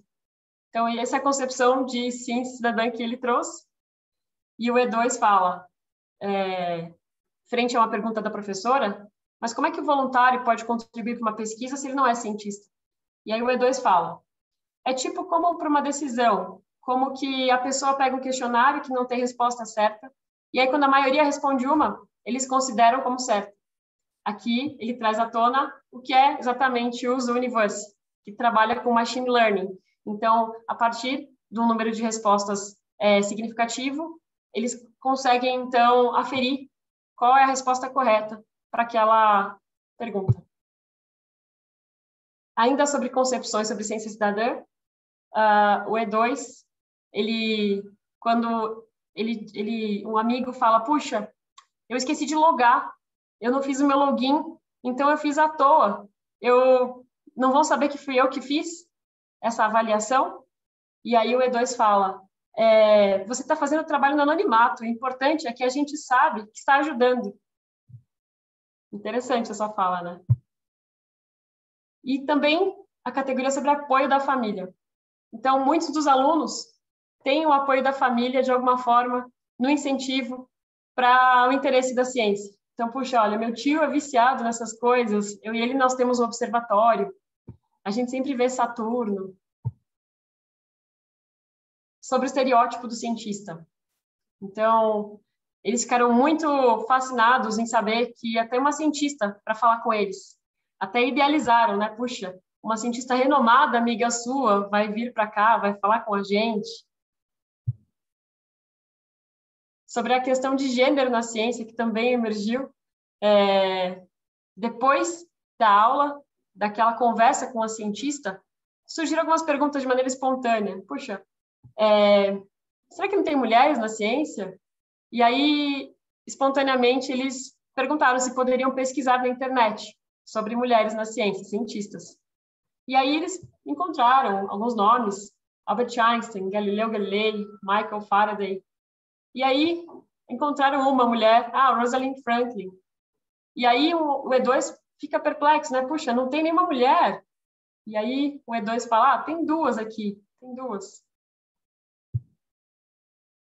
E, bom, trazendo alguns resultados. A partir de uma pergunta do questionário prévio, pergunta 9, que eu vou ler aqui para vocês, a distância entre a Terra e Marte é de 225 milhões de quilômetros.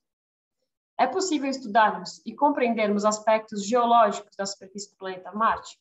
Como? Bom, os cientistas cidadãos, os alunos, os estudantes, todos disseram que sim, que era possível essa pesquisa, essa análise do solo de Marte. Então, eu falo, puxa, sim, é possível, com o uso de tecnologias, como robôs enviados para a Terra, enviados da Terra. O E2 cita, sim, coletando amostras de Marte, vendo sua composição, formas e tamanho das partículas. O E3 fala, sim, pois todos os seres humanos fazem muitos satélites e robôs, que são lançados aos planetas. E o E4, sim, pois você pode mandar tecnologias para saber.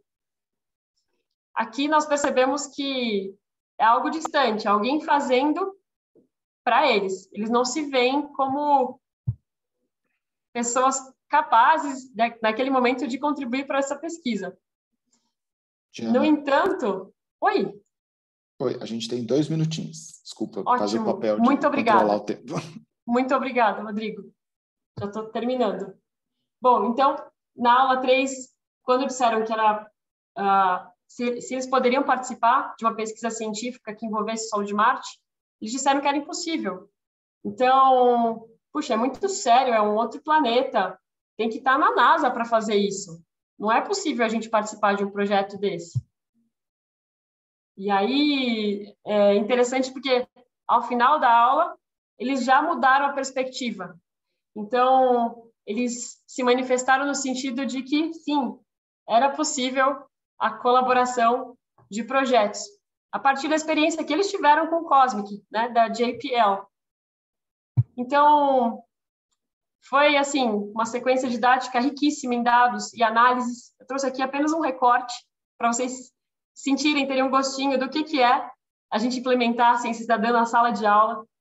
E uma perspectiva futura seria de implementar esse projeto num outro contexto, talvez numa escola pública, em outros contextos escolares.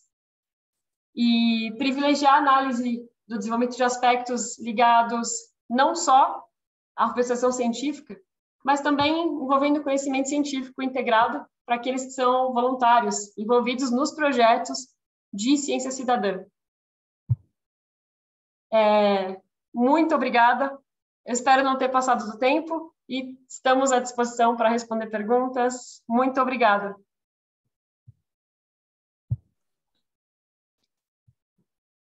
Muito bem, então encerramos os relatos de experiência e a gente está à disposição, Rodrigo, para abrir aí para perguntas, ou isso não sei se vai ser mais para o final, mas estamos à disposição, tá bom? A gente tem uma série de comentários, perguntas, pessoal mandando parabéns pelos projetos.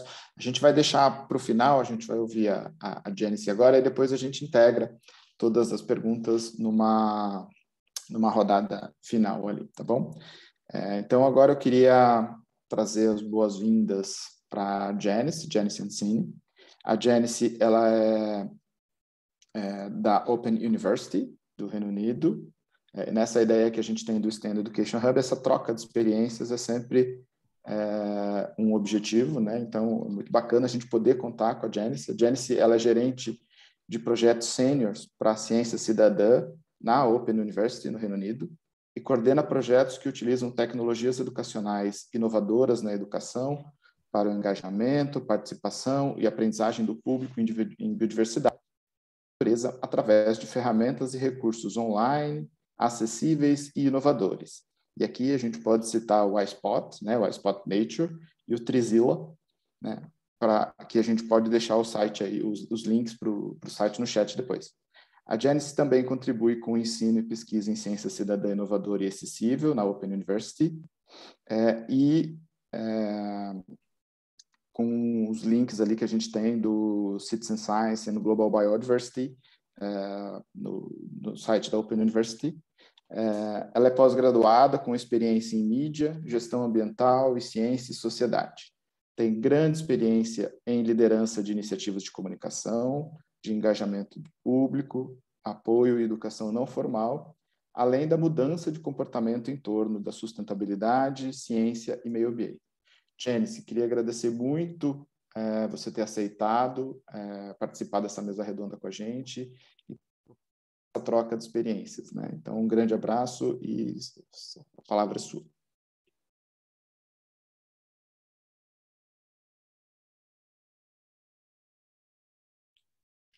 Thank you, Rodrigo. Hello, everybody. I'll just get my slides going. And as everybody has done, I'll just say who I am. I'm a woman with black hair. I wear glasses.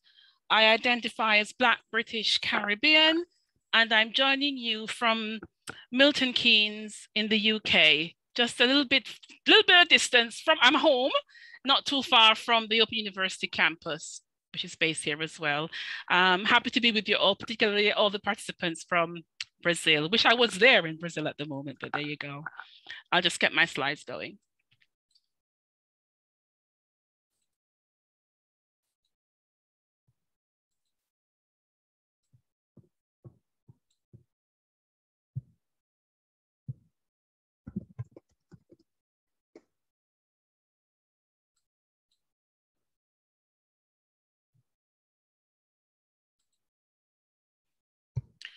Okay, right. So I'm focusing on insights from the Open University experience of practicing citizen science, where we work with a wide range of communities, including schools.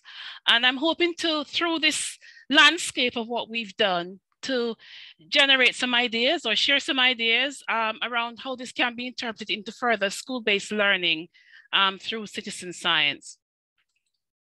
So just as a quick synopsis of what I'll be talking about, I'll be introducing the OU and what we do in citizen science.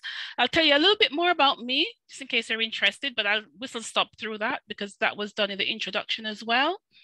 I will also share a bit about some projects that I've been involved in biodiverse citizen science.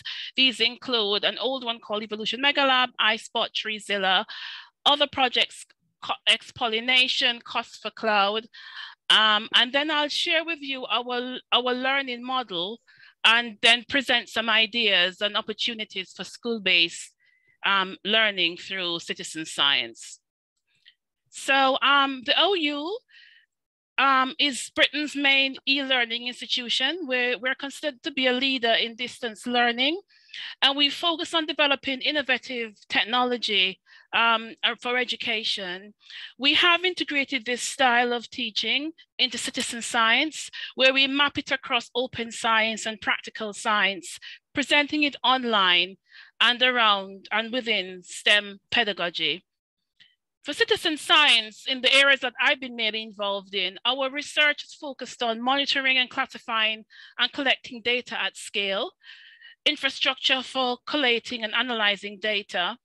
And we're moving now towards more citizen science for policy and action, so a more civic type of citizen science. And Natalia did a good job introducing the concept of citizen science earlier, so I won't really be going into that, but just expanding in terms of the work that we've been doing. In terms of citizen science learning and teaching, as I'll demonstrate, our model of citizen science focuses on learning as a key aim and goal and outcome. And we look at more collaborative and formal and informal learning opportunities. We try to create opportunities for student projects. So we actually embed our citizen science into our teaching, as well as encourage others to use it. And we're also involved in citizen inquiry in terms of understanding how citizen science research can be practiced and teach inquiry-based skills to students. And some of the examples that we just presented really demonstrate that. And of course, we're looking at broader knowledge exchange, outreach, public engagement, and building new collaborations. I'm hoping we'll develop some with some of the teachers and other persons present today. So briefly about me, I have a wide-ranging background. And I say this because my background influences how I practice and manage and communicate citizen science. And I'd just like to emphasize, I'm a science communicator, I'm not a scientist. So it's a big difference, but I communicate the science that we do, particularly as it relates to biodiversity and citizen science. My area at the moment, I've been at the OU now for 13 years, just over 13 years. And since then, managing a wide range of projects, which I will introduce to you now. I'm currently also doing research in this area, focused on technology enhanced learning, where I'm looking at learning journeys through a case study of iSpot Nature. at the OU as well, we're heavily involved in European citizen science, and I'm the OU representative for ECSA, European Citizen Science Association, and I'm also a member of the Citizen Science Association, which is a global one, but based in the US. So what have we been involved with over the years? And as I was preparing these slides, it was interesting as I looked at it, because giving this synopsis is like a sharing the history of my experience at the OU. So the first project here, and these projects were launched from 2009 up to current projects that have just been funded, and there are others which are not on the slide. But I thought I'd just present these here and then take out a few as examples to demonstrate to you. So Evolution Megalab was one of the first pan-European citizen science projects, and it's regarded as a good example of this. And it was European-wide, where we focused on looking at species evolutionary trends by recording information about snails. iSpot, iSpotNature.org. It's a place where we encourage people to share and learn about nature while building their species identification skills. The Open Science Lab is a space where we present practical science through online experiments and citizen science activities. And this might interest you as well as teachers, and all the links, of course, will be made available to you. And then there's Treezilla, which we call the monster map of trees. We're trying to catalog UK trees and calculate the ecosystem service values. X-pollination is a really interesting project because we work directly with schools in this project, where we're cross-pollinating ideas, methods, and technologies for pollinator citizen science. And then there's a European project called Cost for Cloud that we're one of the key partners on. And what we're trying to do in this one is to create services for citizen observatories. And I'll go into this a little bit more later. And the key thing about this is that we are also incorporating training and education as key deliverables and outputs of this project. Then there's Decide, which is a UK-based project where we're trying to help people record nature where it matters by giving them tools and techniques to go to the areas where biodiversity is less recorded to pull that in. So iSpot is used in this project as well. And there's a new one that we're about to start in October called Sense, where it's the sensory exploration of nature in school environments, where we're looking at the other senses and pulling those in using artificial intelligence to see how we can get children to share and appreciate the nature around them. So whistle stop tour there of just over 12 years of citizen science that I've been involved with at the OU. So I'll start briefly by telling you a little bit about Evolution Megalab and what we did with this. As I mentioned, it was European. We involved 14 countries. The timeline was over 1 year, where it focused on the 2000th anniversary of Darwin's birth and the 150th anniversary of the publication of the origin of original species. The focus was a public survey of banded snails. And the image you see here is from the website as it looked at the time. Unfortunately, the website is no longer available because the project is no longer live. But what we did create was a fantastic array of resources to facilitate engagement. So the key here was a scientific aim hypothesis, where we were looking at evolutionary responses to climate change. We built a website which had historic records from the 1930s up to 1980. And then the challenge was for the public to post new data that they could find of snails in their locations. We did a whole range of tools, quizzes, ID guides, and really bespoke school activities.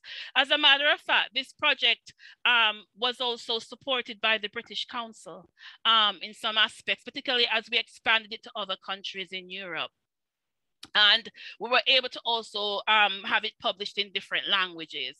So it just demonstrates that the school-based activities were a key part of this in terms of engaging the teachers to be able to, having the teachers engaged in the project, but also having the tools to work with their students and participate.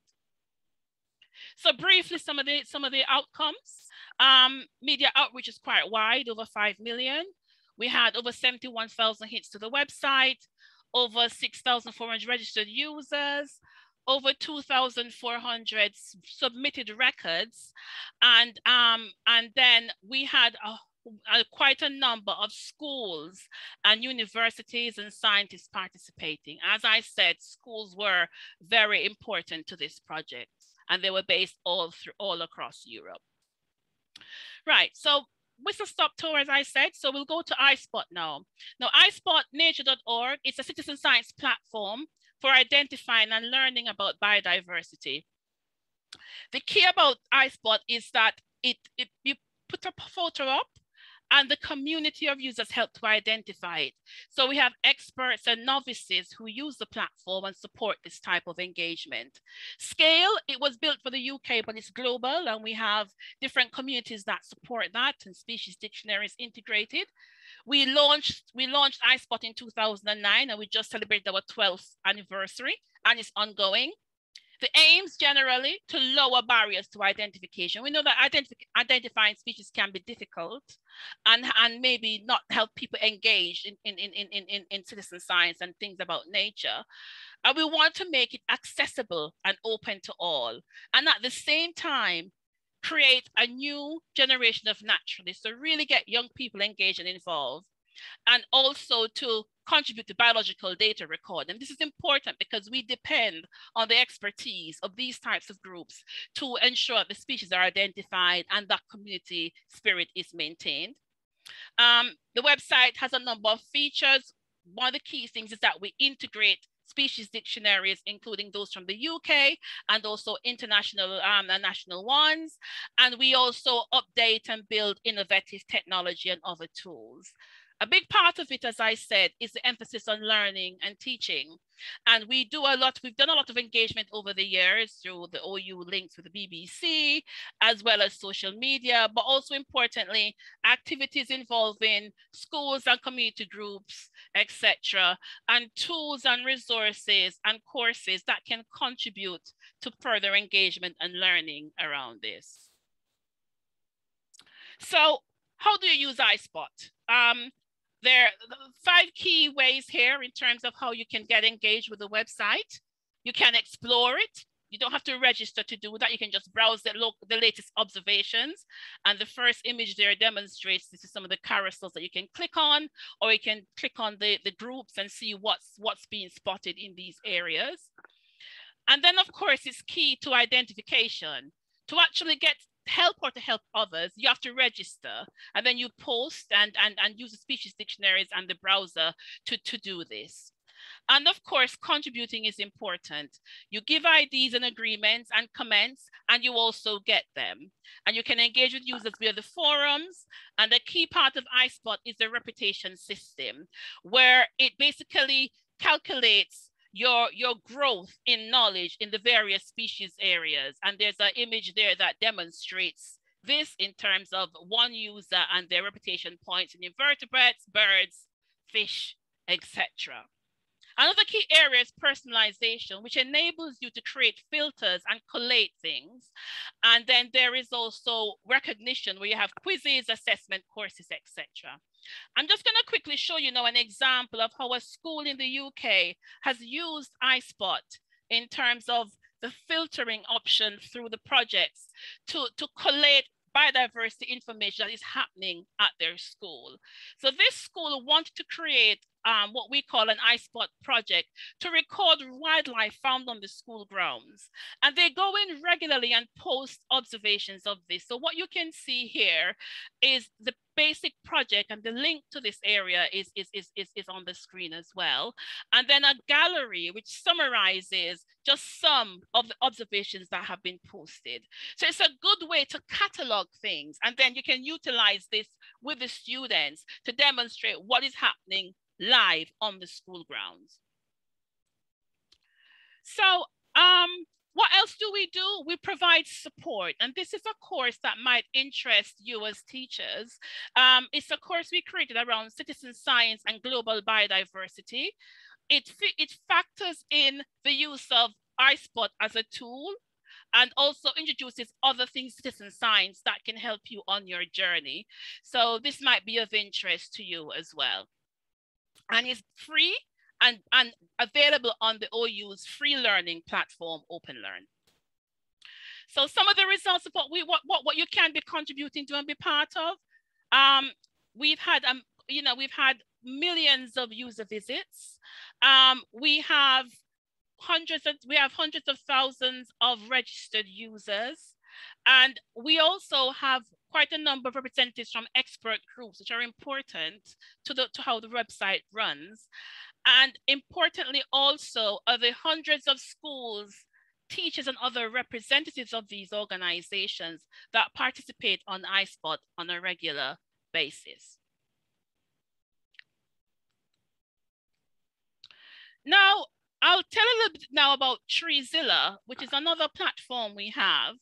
And it's buzzing in the news at the moment because we've just gotten a fantastic partnership with a new bid funded by the UK funding body for research innovation. So we're quite excited about that at the moment. We're going to be doing more work around Treezilla and Treescapes in the UK, which is a big funding pot that's just been made available. So Treezilla was developed as a platform for citizen engagement around trees, but importantly, to look at the value of trees and to see how these can then be, this information can be utilized for management purposes. Interestingly, it's currently one of the only platforms that engages the public in recording this type of information, which is balanced against information from various public bodies that have repositories for trees. Currently, we have over 1 million trees recorded. We have over 1,000 registered users. And as I said, it's used by public authorities, tree wardens, schools, etc. We have a number of resources available via the website that you can look at, the Tree Identification Guide. As I mentioned, this one is located for the UK, but it might be useful, whereas iSpot can be used globally. We use it also in the OU teaching, so we have bespoke teaching resources that are created for that purpose. So I wanted to take you through a quick example of how we've been integrating Treezilla into school-based learning. And we've done this in collaboration with a UK body called the Institute for Research in Schools. And IRIS develops opportunities for secondary students and those over 16 from all backgrounds to participate in authentic research while in school. With our help, they created a Treezilla project. And what it does, it offers a practical way for young people to uncover the impact of climate change and make a contribution to the UK's tree canopy survey by adding tree data to Treezilla. It builds on identification and classification skills. And I've added the link here to that project. Now, one of the key things about it is how the schools themselves take on the project and interpret it and build it into their own learning. So I've added an example here of how a science teacher encouraged her students at a girls' school to do a project aimed at reducing impact on the school environment.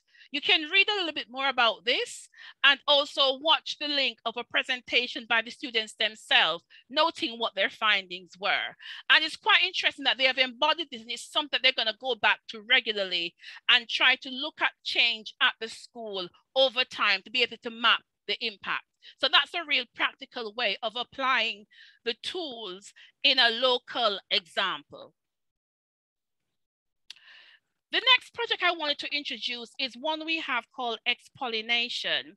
And X-Pollination focuses on pollinator citizen science. So pollinators being bees and other insects that pollinate flowers. So the key idea of this is how to improve and expand pollinator citizen science with tools and approaches across different boundaries and stages. We call it actionable citizen science. We try to bring together young people, educators, and technologists and scientists to learn and expand on how we can protect pollinators. It is based in the UK, but we also have a partnership and work with partners in Italy as well. This project is led by the Open University with partners across the UK and of course in Italy. And a key one here is Learning Through Landscapes, who are an environmental charity in the UK that works directly with schools. And we also have a school as a partner, St. Albans as a partner as well. So what does it do? This is sort of a cycle of how it works. You can learn about citizen science. You can create models within your school environment. You can record data about pollinators that visit, and you can share this via the what we call the Poly Promise.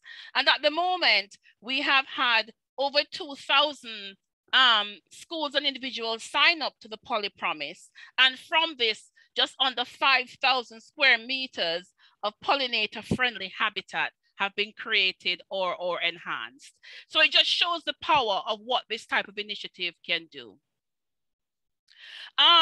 What we have done to facilitate and support school-based experiences, we have created a range of tools and resources. So we have free courses and materials that can support learning, and these are available to anybody. So you can actually access these and see if they're of use to you and download the different supporting. We have a bespoke area on the website, which is focused on teacher resources.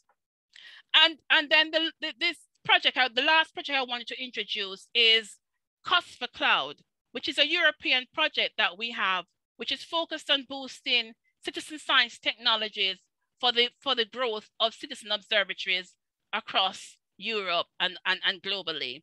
Now, this is a partnership between a range of over 15 partners across Europe and also Colombia. The OU is a partner. I project manage the OU's contribution in this and also lead a work package focused on training and education and capacity building.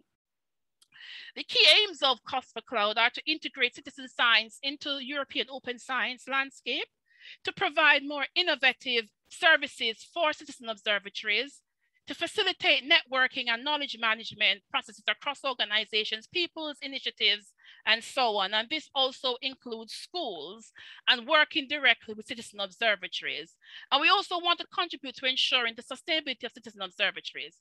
So very briefly, what's a citizen observatory? It's pretty much what I've been talking about. iSpot is a citizen observatory, and one of the main ones which is involved in this project. They're community-based monitoring and information systems. They're mainly orientated to environmental or biodiversity areas, and they utilize different types of devices and tools and so on. They boost engagement and participation and focus on improving management of resources, flora, fauna, etc. And they're quite collaborative in their approach. There are 9 involved in this project. There's Art Portalen in Sweden, Natisfera in Spain, iSpot, the UK, and PlantNet in France. And then there are in terms of that, and those are focused on biodiversity. And then there are a few others which are focused on environmental quality and monitoring. And these include Freshwater Watch, Kuduano, and for air monitoring, Odor Collect, Canera, and iSpecs. And these are quite interesting projects in their approaches, and you can see more at the Cost for Cloud website in terms of the approaches we're taking, as well as the different technologies that we're introducing. I wanted to just share with you some of the experiences that we've had so far working across the educational sector and working directly with schools. Our key project partner, a university in Greece, NKUA, have been working with teachers and schools to integrate and develop different approaches. And this is a key part of how Cost for Cloud works.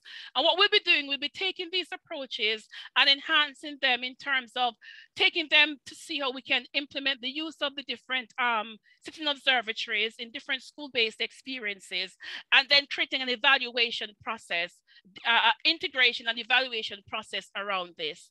So here are a few examples of experiences so far that have been implemented through NKUA's work.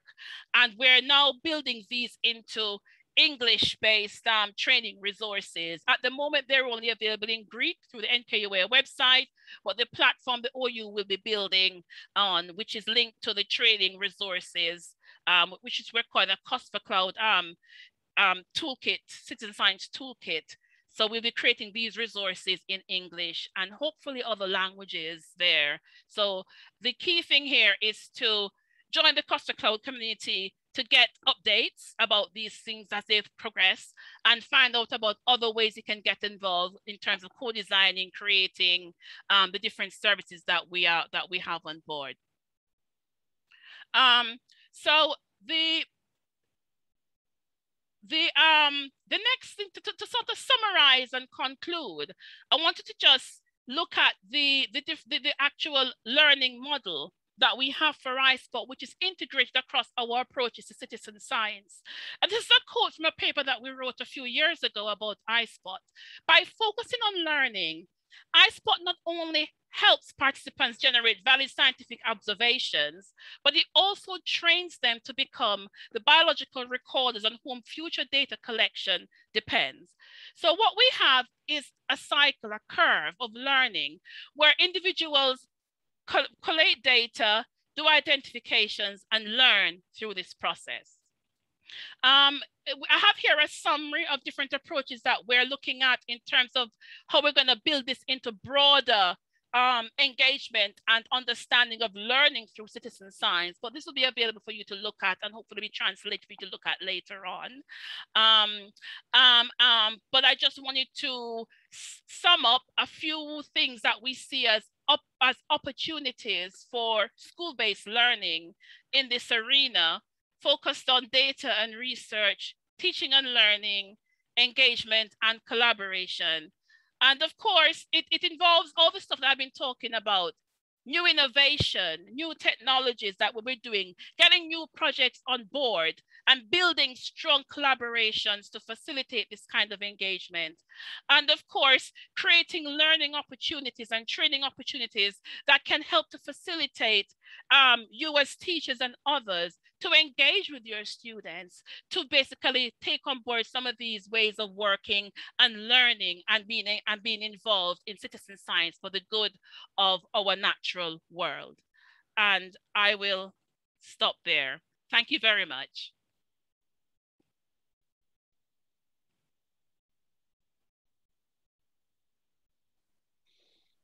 Muito obrigado, Janice, pela maravilhosa apresentação, com esses exemplos.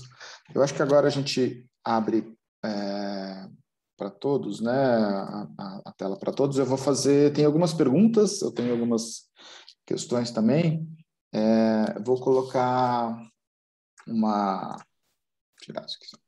Vou colocar uma questão que foi apresentada pela Karen Castilho, e depois eu vou ver quantas questões a gente... E aí eu abro um pouquinho para todos falar, e vou colocar uma pergunta e vou trazer uma consideração junto com a pergunta que ela fez, que é assim, como que a gente consegue envolver professores sem uma experiência na área de pesquisa em projetos de ciência cidadã? Né? A análise que ela faz é que isso é particularmente difícil porque eles têm que ser facilitadores desse processo da ciência cidadã, mas não necessariamente têm essa experiência e essas habilidades. Então, quais são as estratégias e conselhos que vocês trazem? E aí eu faço um complemento, o questionamento num outro sentido, que é assim, muitos projetos de ciência cidadã não necessariamente têm como foco a sua aplicabilidade na escola. Isso não quer dizer que não possam ser aplicados na escola, vários deles, todos eles podem. Então, assim, como que a gente pode pensar no desenho para que projetos de ciência cidadã possam ter uma maior aplicabilidade na escola, na realidade da escola, e quais são as ferramentas que a gente pode ter, tanto por parte de quem coordena os projetos para articular esse papel, quanto na parte da escola para poder utilizar essas experiências que estão sendo apresentadas no processo de educacional. A Janice trouxe alguns exemplos para a gente, né, de você ter materiais prontos para a escola. Eu queria que ela pudesse falar um pouquinho mais sobre isso, e aí depois eu abro para a Diana, para a Jussara abordarem essa questão. Pode ser? Janice, por favor.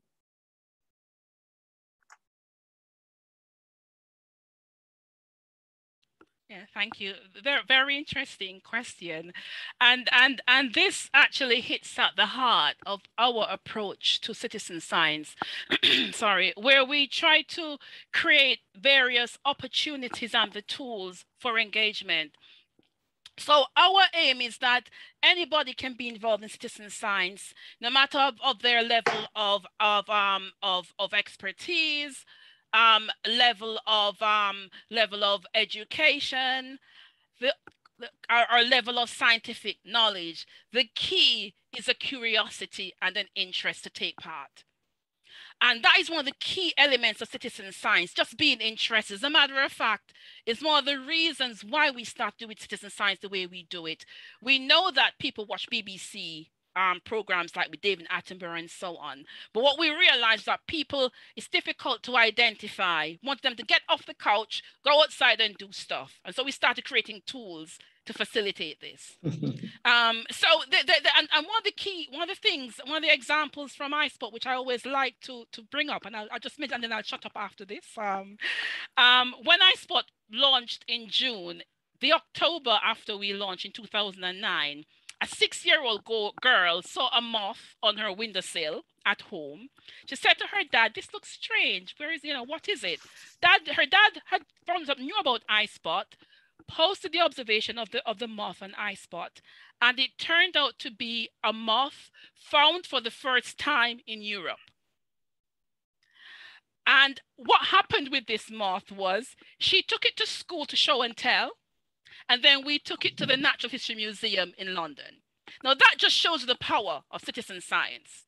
And I'll stop there.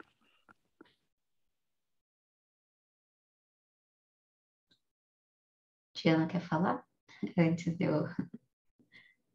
Eu gostaria de dizer que, em relação a essa pergunta sobre, puxa, não ter um background acadêmico, as plataformas de ciência cidadã, as Universe, por exemplo, que é a que eu mais conheço, eles favorecem com que você tenha interação direta com o cientista. Ou seja, se você tiver alguma dúvida, você tem um fórum de discussão lá para colocar e você é prontamente respondido. Então, tem muito suporte dessas ferramentas para que todos possam participar. Eu acho que nessa linha da Diana, né, acho que a ciência cidadã é um processo de aprendizagem social também, né? Então, assim, juntar o elemento da curiosidade, né, com o elemento da comunicação, pronto, você tem aí a receita certa para a ciência cidadã funcionar em qualquer espaço, né?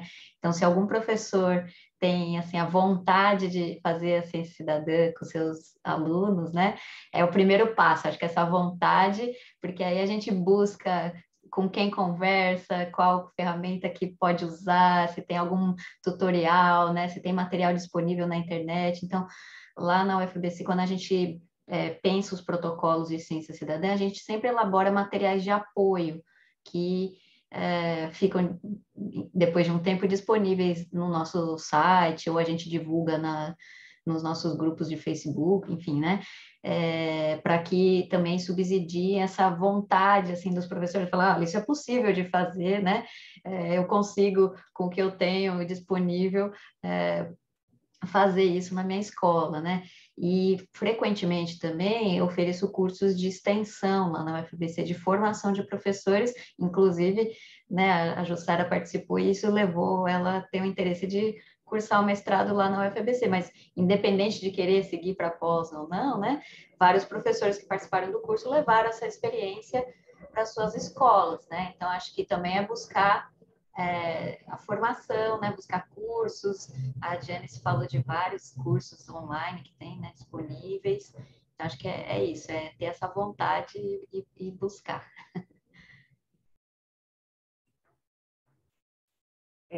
Na linha do que a professora Natália diz, eu acredito que um caminho interessante é essa parceria da universidade com o ensino, né, prático, com as escolas.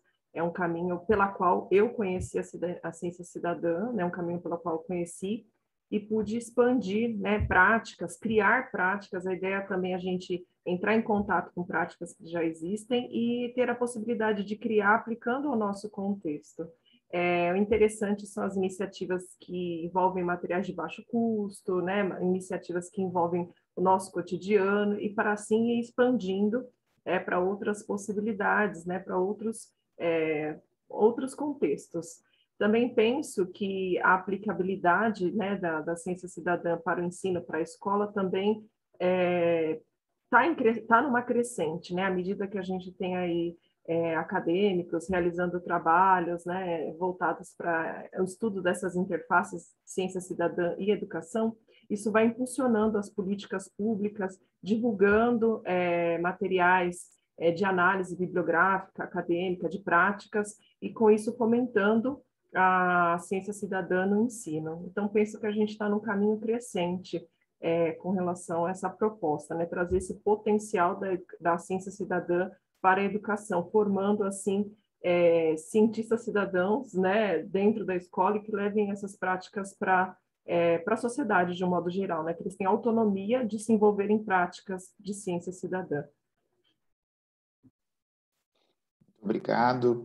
Gente, assim, a gente tem umas 5, 6 perguntas e uma série de outros comentários que, infelizmente, a gente não vai conseguir fazer por conta do tempo. A gente está coletando todas essas questões e aí vai disponibilizar para todos os participantes, e a ideia é que a gente possa fazer essas respostas. Tem perguntas sobre ciência cidadã no contexto da pandemia, a interdisciplinaridade, várias perguntas relacionadas à questão de ciências humanas, experiência de projetos de ciência cidadã em ciências humanas, né? Eu acho que é um tema muito bacana também, mas a ideia é que a gente permaneça aí no tempo que a gente tem, o nosso teto é até o meio-dia. Então, eu vou pedir, primeiro, eu queria de novo agradecer a oportunidade de estar aqui presente com vocês, Janice, Natália, Jussara, Diana, por conhecer as experiências. Eu acho que das ideias, né, dos objetivos que a gente tem no Stand Education Hub é promover essa troca e construir ligações, conexões para projetos integrados. Então, a gente está iniciando agora aqui no Paraná um projeto na área de ciência cidadã, com um foco muito voltado para a questão escolar, ou seja, vou consultá-las e conversar diretamente com vocês, se vocês toparem, assim que a gente encerrar aqui. Eu acho que a gente tem muita figurinha para trocar, principalmente pelo esse diálogo entre diferentes protocolos. Muitas vezes a gente tem projetos com objetivos similares, sendo desenvolvidos em contextos regionais diferentes, com protocolos, às vezes, um pouco diferentes, mas que podem perfeitamente dialogar entre si para fazer o efeito comparativo dessa questão territorial que a ciência cidadã dá. Então, acho que esse desenho que a gente tem é uma possibilidade grande de fazer essa articulação entre diferentes projetos. A rede brasileira de ciência cidadã tem um pouco desse objetivo também. Então, de novo, muito, espero que todos, assim como eu, tenham gostado e motivado para cada vez mais atuar na ciência cidadã, e trago de volta e agradecer especialmente aí ao Conselho Britânico, ao King's College, à equipe do Stand Education Hub, que organizou esse evento e que a gente está muito entusiasmado com os avanços e com o trabalho que vem sendo desenvolvido. Eu queria agradecer e passar a palavra para a Isabela para a gente poder encerrar. Um grande abraço para vocês. Rodrigo, muito obrigada. Queria agradecer primeiramente sua mediação impecável, muito bom ter você com a gente. Obrigada por participar da construção desse encontro também. Você e a Natália foram imprescindíveis para a gente conseguir planejar esse encontro de uma forma que fosse um equilíbrio bom entre conceito, né, que é muito importante a gente ter, mas também de prática, de exemplos e etc. Então, aí eu queria aproveitar e já agradecer a todo mundo que falou com a gente hoje. Janice, muito obrigada por compartilhar as possibilidades de ferramentas e essas articulações com as escolas e com a comunidade em geral. A Jussara e a Diana, obrigada por trazer a experiência de vocês aqui com a gente. Tenho certeza que foi muito enriquecedor para todo mundo. E, de novo, agradecer a todo mundo que estava aqui com a gente. Espero que tenha sido uma manhã muito produtiva para vocês também. Eu sou suspeita para falar, então eu não vou me alongar nisso. E dizer só um recadinho final de que é possível solicitar o certificado de participação da sessão de hoje, através do link que a gente colocou no chat do nosso formulário de avaliação. É importante que vocês contem para a gente também como foi esse evento para vocês, tanto as coisas técnicas quanto em questão de conteúdo. A gente está sempre querendo ouvir quais são os conteúdos e próximas discussões que a gente deve ter dentro do STEM Education Hub. Então, é muito importante para nós ouvir de vocês também. E se você tem a necessidade, né, e a vontade de ter um certificado, é por lá também que a gente consegue recolher essas informações e disponibilizar para vocês. Muito obrigada a todos mais uma vez, estamos muito felizes, o Conselho Britânico e o King's College London agradece muito a presença de todos e a gente se vê na próxima. Logo, logo a gente se encontra. Tchau, tchau.